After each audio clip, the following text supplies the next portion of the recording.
رسول اعظم صلی اللہ تعالی علیہ وآلہ وسلم کے پیارے دیوانوں، آج میں آپ کو بتاؤں گا کہ شادی کے بعد میں طلاق بہت جلد کیوں ہو جاتی ہے، اور شادی کے بعد میں جو شوہر بیوی ایک دوسرے کے ساتھ میں جتنا وقت بھی گزارتے ہیں وہ وقت صحیح طریقے سے کیوں نہیں گزار پاتے ہیں۔ تو اس کی جو مین وجہ ہے، اس کا جو مین ریزن ہے، اس کا مین ریزن یہ ہے کہ جن کی شادی ہوئی ہے انہیں یہ معلوم ہی نہیں ہے کہ ہم نے کیا کیا ہے۔ میرا مطلب یہ ہے کہ انہوں نے نکاح تو کر لیا ہے مگر انہوں نے نکاح کی عظمت کو نہیں سمجھا، انہوں نے نکاح کی فضیلت کو نہیں سمجھا۔ نکاح کوئی معمولی چیز نہیں ہے، نکاح ایک عظیم دولت ہے، نکاح ایک عظیم عبادت ہے۔ اگر اس عبادت کو وہ صحیح طریقے سے سمجھ لیتے تو شادی کے بعد میں ان دونوں کے درمیان میں جھگڑے نہیں ہوتے۔ دیکھا یہ جاتا ہے کہ دلہن کی ہاتھ کی مہندی بھی نہیں چھٹتی ہے اور طلاق کی نوبت آ جاتی ہے۔ طلاق کو آج کے نوجوان لڑکے معمولی چیز سمجھتے ہیں، اگرچہ طلاق دینا جائز ہے جب طلاق کی حاجت ہو، مگر سنو، غیب دا نبی محمد عربی صلی اللہ تعالی علیہ وآلہ وسلم کا فرمان ہے کہ اگر اللہ تعالی کے نزدیک کوئی چیز جائز ہو کر سب سے زیادہ ناپسند ہے تو وہ طلاق ہے۔ اللہ رب العزت طلاق کو پسند نہیں فرماتا۔ تو سب سے پہلے آپ نکاح کی فضیلت کو جانیں کہ نکاح کی عظمت کیا ہے۔ شادی کے بعد میں سب سے پہلے اس کا جاننا ضروری ہے۔ جب آپ نکاح کرنے کا ارادہ کیا کریں تو آپ علماء سے شادی کے بعد کی جو زندگی ہے، زندگی گزارنے کا طریقہ ہے، وہ آپ کو معلوم کر لینا چاہیے تاکہ شادی کے بعد میں آپ کو کوئی دقت نہیں ہوئے، شادی کے بعد میں آپ کو کوئی پریشانی کا سامنا نہیں کرنا پڑے۔ آپ کو علماء سے معلوم کر لینا چاہیے۔ تو دیکھیں، سب سے پہلے آپ نکاح کی فضیلت کو جانیں، نکاح کی فضیلت کو سمجھیں، اس کے بعد میں آپ اس کی قدر کریں گے کہ ہم نے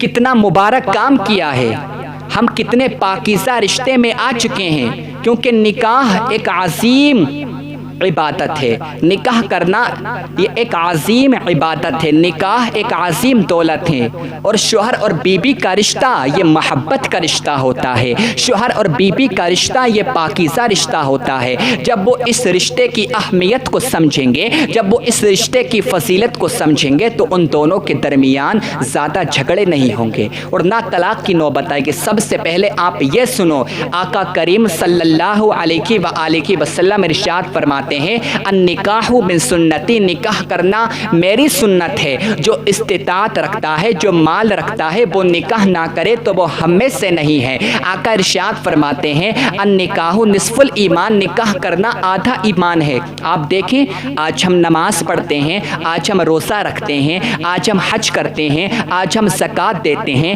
نماز پڑھنا یہ بہت بڑی عبادت ہے، نماز سب سے زیادہ افضل عبادت ہے، مگر نماز پڑھنے کے باوجود بھی میرے آقا نے دنیا والوں کو یہ بشارت نہیں دی کہ جو نماز پڑھے گا اس کا آدھا ایمان مکمل ہو جائے گا، جو روزہ رکھے گا، صبح سے لے کر شام تک ہم بھوکے رہتے ہیں، صبح سے لے کر شام تک ہم پیاسے رہتے ہیں، اس کے باوجود بھی میرے آقا نے یہ خوشخبری نہیں دی ہے کہ جو روزہ رکھے گا اس کا آدھا ایمان مکمل ہو جائے گا۔ ہم 2-3 لاکھ روپیہ خرچ کر کے، 4 لاکھ روپیہ خرچ کر کے حج کرنے جاتے ہیں، اس کے باوجود بھی میرے آقا نے یہ بشارت نہیں دی ہے کہ جو حج کر لے گا اس کا آدھا ایمان مکمل ہو جائے گا۔ مگر قربان جاؤ، نکاح کرنا کتنی بڑی عبادت ہے، نکاح کتنی عظیم دولت ہے، نکاح کتنی عظیم نعمت ہے۔ آقا ارشاد فرماتے ہیں، جو نکاح کر لیتا ہے اس کا آدھا ایمان مکمل ہو جاتا ہے۔ اور سنیں آپ، جب بندہ نماز پڑھتا ہے، جب تک وہ نماز میں رہتا ہے، جب تک وہ نماز میں رہتا ہے اس کو ثواب ملتا رہتا ہے۔ جب بندہ روزہ رکھتا ہے، صبح صادق سے لے کر غروب آفتاب تک اس کو ثواب ملتا رہتا ہے۔ جب بندہ حج کرنے جاتا ہے، جب تک وہ مکۃ المکرمہ کے اندر رہتا ہے، جب تک وہ مدینۃ المنورہ کے اندر رہتا ہے اس کو ثواب ملتا رہتا ہے۔ جب روزہ مکمل ہوا، ثواب ختم ہوا، نماز مکمل ہوئی، ثواب ختم ہوا، حج کر کے واپس آئے، ثواب ختم ہوا، مگر قربان جاؤ نکاح کتنی عظیم دولت ہے، نکاح کتنی عظیم نعمت ہے۔ جب بندہ کوئی نکاح کر لیتا ہے اور نکاح کرنے کے بعد میں جب وہ اپنی زندگی کو سنت رسول صلی اللہ علیہ وآلہ وسلم پر گزارتا ہے، میرے آقا کی سنتوں کو فالو کرتا ہے اور میرے آقا نے جو طریقہ بتایا ہے اسی طریقے پر اپنی زندگی کو گزارتا ہے، تو آقا فرماتے ہیں جب تک شوہر اور بیوی نکاح میں رہتے ہیں ان کو ثواب ملتا رہتا ہے۔ اگر وہ کھانا محبت کے ساتھ میں دونوں مل کر کھاتے ہیں ان کو ثواب ملتا رہتا ہے، جب وہ سوتے ہیں ان کو ثواب ملتا رہتا ہے، جب تک وہ زندہ رہتے ہیں ان کو ثواب ملتا رہتا ہے۔ آپ دیکھیں کتنی عظیم عبادت ہے نکاح۔ جب اس فضیلت کو آپ سمجھیں گے تو آپ جانیں گے کہ ہم نے کتنا مبارک کام کیا ہے، ہمیں ہر طرف سے نیکیاں مل رہی ہیں، تو ہم اپنی نیکیوں کو ضائع کیوں کریں جھگڑا کر کے۔ نکاح کی فضیلت کو سمجھو گے تو حرام کاری نہیں کرو گے، ہر طرف سے نیکیاں اچیو کرو گے، ہر طرف سے نیکیوں کو حاصل کرو گے۔ نکاح کرنے کے بعد میں تو ہر طرف سے نیکیاں ملتی ہیں، بس طریقہ ہونا چاہیے زندگی گزارنے کا۔ اور دوسری چیز، ہر شوہر کو یہ چاہیے کہ وہ اپنی بیوی کو نوکرانی نہ سمجھے، اپنی بیوی کو کنیز نہ سمجھے، اپنی بیوی کو پیروں کی جوتی نہ سمجھے۔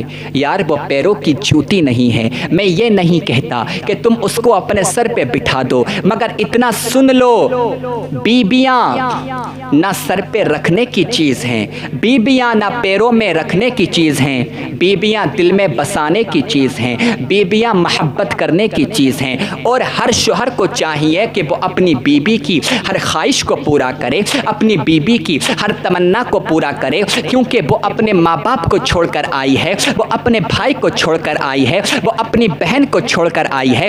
جب وہ اپنے گھر ہوتی، اگر اسے کچھ چاہیے ہوتا، اگر اس کی کچھ خواہش ہوتی، اس کی کچھ تمنا ہوتی، اس کے کچھ ڈریمز ہوتے، تو سب سے پہلے وہ اپنے ماں باپ سے کہتی، اپنے بھائی سے کہتی، اپنی بہن سے کہتی، مگر اب اس نے آپ کی خاطر اپنے گھر چھوڑ دیا ہے، آپ کی خاطر اپنے ماں باپ کو چھوڑ کر آئی ہے، آپ کے خاطر اپنے بھائی کو چھوڑ کر آئی ہے، آپ کے خاطر اپنی بہن کو چھوڑ کر آئی ہے، تو اب آپ کی یہ رسپانسبلٹی ہے کہ جو اسے چاہیے آپ اس کو لا کر ضرور دیں اور اس کی ہر خواہش کو ضرور پورا کریں۔ اس سے محبت پیدا ہوگی، اس سے دونوں کے درمیان میں محبت پیدا ہوگی، اور آپ کی بیوی آپ کے رسپیکٹ کرے گی، آپ سے محبت کرے گی اور آپ اس کی عزت کریں۔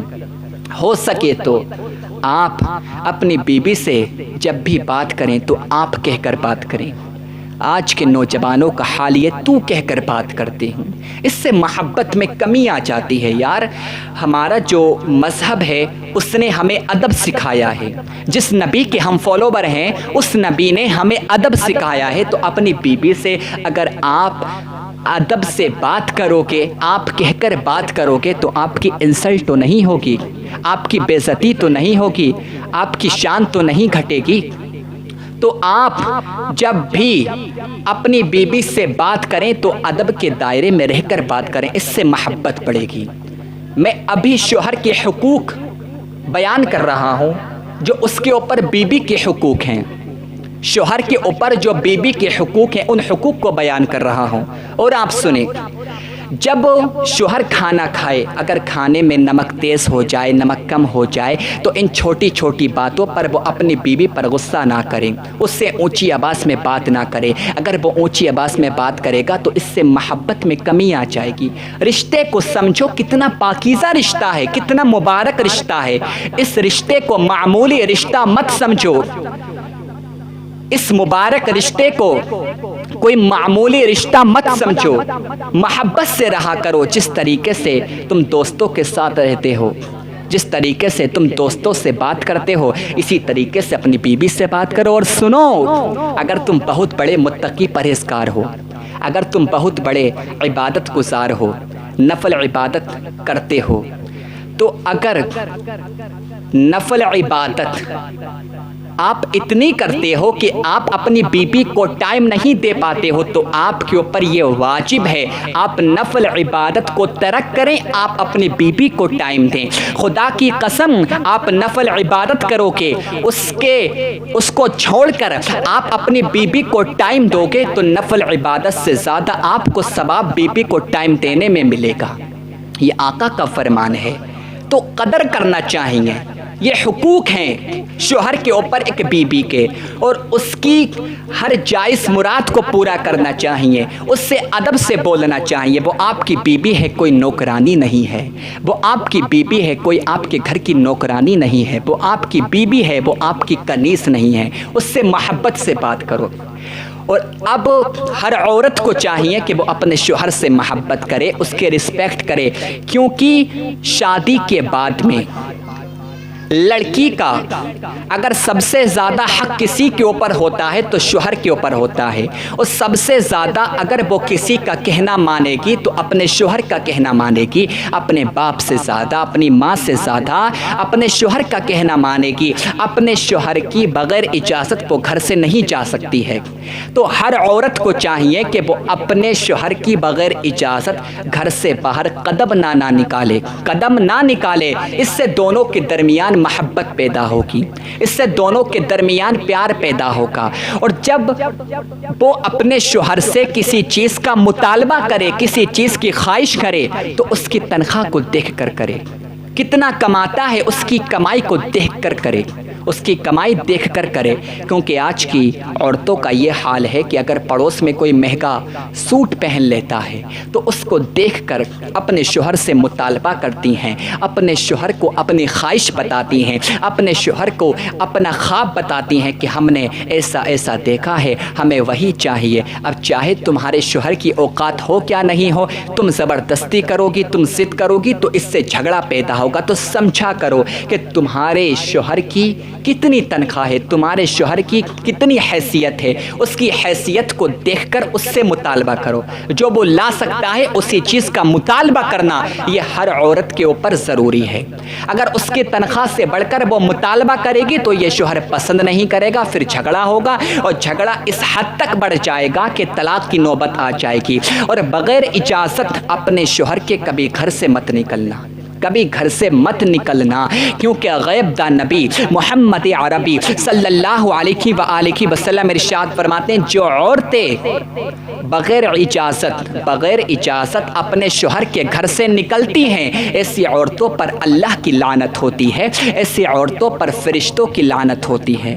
میرے نبی نے تعلیم دی ہے اس بات کی, اپنے شوہر کی بغیر اجازت گھر سے مت نکلا کرو. اگر آپ ایسا کرو کہ ایک دوسروں کے حقوق کو سمجھنے کی کوشش کرو گے, تمہارے درمیان محبت پیدا ہوگی, تمہارے درمیان پیار پیدا ہوگا, اور تم دونوں کے درمیان پھر کبھی جھگڑا نہیں ہوگا. تو اللہ رب العزت کی بارگاہ میں دعا کرتا ہوں کہ اللہ تعالیٰ شوہر اور بیوی کو ایک دوسرے سے محبت کرنے کی توفیق عطا فرمائے اور ایک دوسرے کے حقوق کو ادا کرنے کی توفیق عطا فرمائے.